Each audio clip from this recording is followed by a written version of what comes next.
Where do you want me to do that? Well, what is more convenient for you? How can I make you happy? How do you want your mail? Do you want me to put it in alphabetical order or make you happy? These are things that he got to know. People say, well, who cares? Just deliver the mail.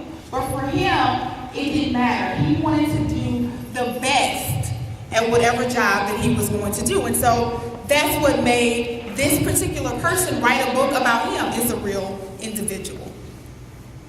He was so impressed by how enthused he was to do and act out his job that he started to follow him. And people would give him gifts and look for him every day because he made people feel special.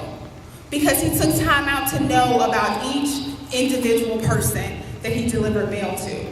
And so now, the Fred factor is a phenomenon. It's something that people are learning about. It's something that people are paying to get more information on. How can you develop a Fred factor mentality? How can you individually make sure that every day you go to your 4th grade classroom, that every day you bring out a library book in the library, that you can make a difference in somebody's life? Even if you say, you know what, all I'm doing is sitting in the TOR room, it's not that big of a deal. They're already in trouble when they get to me. So how do you make sure that even if you're just sitting in the TOR room, that you make a difference? Is it too late because they're already in trouble and you're like, look, I don't want to be bothered, you just come in here and you sit down and we won't have any problems? Or do you make a difference while you're there? Who makes that determination? Is it your administrators? Is it policy? Or is it you? Us, one person. Thank you for being here. So the Fred factor. You need to be extraordinary, diligent, and you need to persevere and be genuine. Education is often the road out of poverty regardless to race, ethnicity, or socioeconomic background. How many people agree with that? My mother is Garner Thompson. She is the Vice President of Clinical Operations for Amedisys, which is a Fortune 500 home health hospice company. Woo. She know that? My mom had me when she was 16 years old in the projects of Oxford, Mississippi. Anybody know where Oxford is? Home of the Ole Miss Rebels. Yay, go Red! No. Boo, sorry. Yay, one person. So my mom had me at 16 years old in the projects of Mississippi. First time she had sex, she got pregnant. Yay. My mom had 4 siblings. My grandmother had 5 kids. 3 of them were pregnant at the same time. No husband, no car, 3 jobs. And so my mom always talked about how difficult it was. My grandmother didn't have any transportation, so they had to walk to the laundromat. And, you know, of course, she's telling me all these things because I should be appreciative because I don't have to go through all of that. And so she's telling me all of these things. She never knew her father, and they had to fight over cheese because they really liked cheese. And so my grandmother bought it. It was like, I'm going to keep the cheese and hide it in my room. And so that was just a big dilemma for them when cheese came into the house. And so my mom tells me, you know what made a difference in my life now that she is vice president of a Fortune 500 company? She said, I had one teacher who showed me outside of the projects. She didn't even know that she did. She forced me, she challenged me. She wasn't really that nice to me. She didn't hug and kiss on me. But she made me go further than any other teacher did. And she showed me that there was an opportunity. And she always tells me, you need to be the one person to make the difference to somebody else. Because it can make their whole life turn completely around. And so now, she tells me, you need to make sure that you give somebody the opportunity that they gave me. You need to make sure that you pay it forward.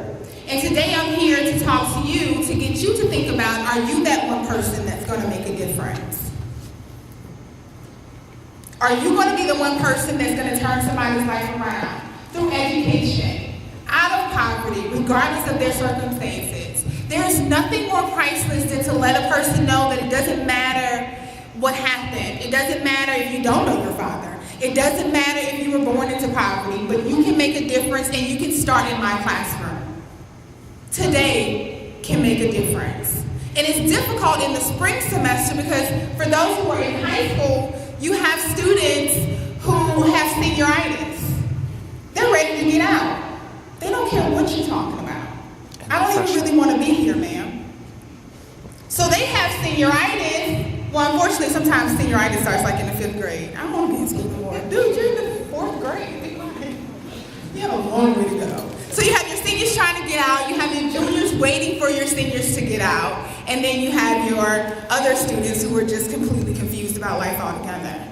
So you have to keep them focused. They've been off, just like you've been off for 2 weeks. You had to get up in the cold, and now you gotta think about work. You gotta think about work, you have to think about outcomes, you have to motivate your students, but you also have to motivate yourself. You have to remember why you got started. I want you to write down the one reason why you became an educator.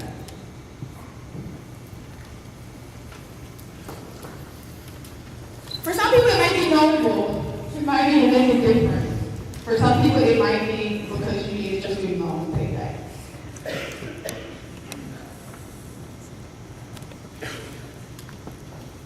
Whatever it is, I need you to write that down. Because sometimes you have to remind yourself why you do what you do. Working full-time and pursuing a PhD, sometimes I have to remind myself why I'm putting myself in so much torture. I can just go home and lay down and watch reality TV. I don't have to work 8 hours and go to school for 3 hours and then read and write. Why am I putting myself through this?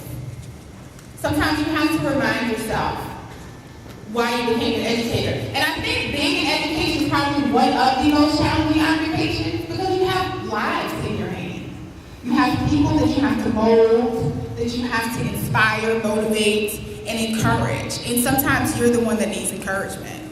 You're tired, and there's so much red tape that you have to go through, and there's so much that you have to deal with. But I want you to remember that you became an educator for a reason, and that you do have a legacy.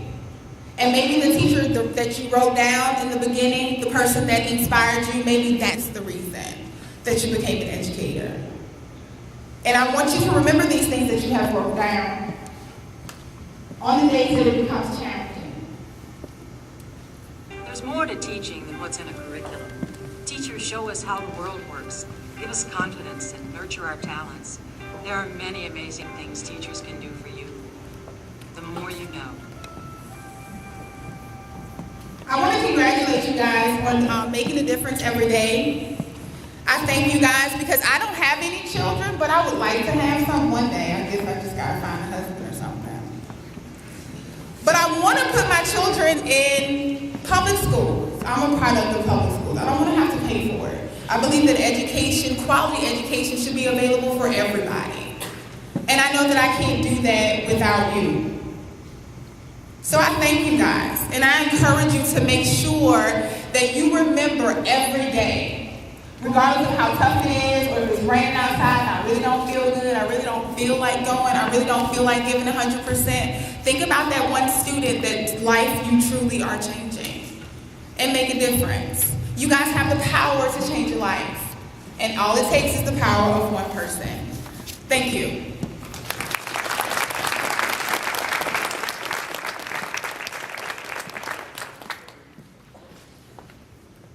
Okay. At this time.